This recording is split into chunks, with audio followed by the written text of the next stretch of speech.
North Carolina is one of the last states to have a winner declared for the 2020 presidential election, and it has gone to President Trump, the president defeating President-elect Joe Biden by just over a percentage point. Here to talk to us about North Carolina's role in the 2020 presidential election is News Nation reporter Bob Buckley, who joins us live now from Greensboro, North Carolina. Bob, nice to see you. Thanks for joining us. My pleasure. So in the end, Biden won by enough votes that North Carolina really wasn't the determining factor in this election. But why should we be paying attention to North Carolina? Why does it matter? Well, you know, this is probably the best microcosm of the whole country, North Carolina. We've got about 10 major metro areas from the coast to the mountains. We have lots of rural areas as well. And so this state is one of the top manufacturing states in the country, number 2 in the Southeast, and I think in number 8 overall in the country. But we're also the number 2 banking center in the entire country. So you've got a little bit of everything here in North Carolina. It's a good bellwether for how the rest of the country may go. So President Trump obviously campaigned aggressively in North Carolina with in-person rallies at the height of the pandemic. Biden largely staying off the campaign trail. Do you think that made a difference?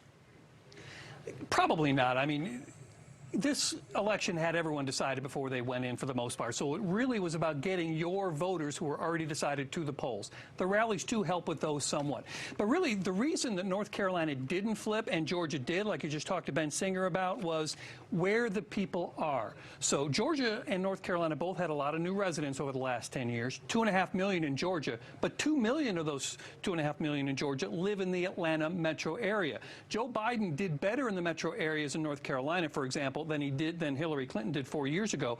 But President Trump increased his percentage of rural voters over his performance in 2016. And North Carolina, even though we're the 9th largest state, has a higher percentage of rural voters than any of the top 20 most populous states. So doing well rurally in North Carolina was the essence for President Trump winning this state again. So the state traditionally blue for the most part, but Obama did win there in 2008. Do you think former Vice President Biden's position in Obama's cabinet helped or hurt in there? Yeah, traditionally red as far as president goes, I think is what you meant to say. The only time a Democrat has won this state since 1976 was President Obama in 2008. But remember, he only won it by 1/3 of 1%. Barely eked it out.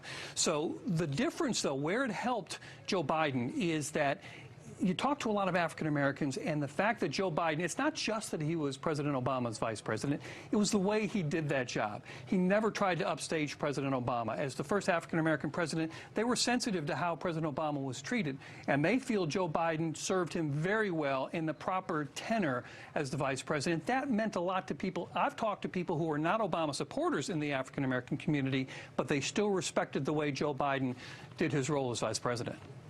And obviously President Trump playing up the economy, mentioned the banking center there in North Carolina, positioning himself as uniquely qualified to restore the economy during a recession, which is hitting Americans so hard right now. What seemed to be the issues that mattered most to voters in North Carolina? Was it the economy?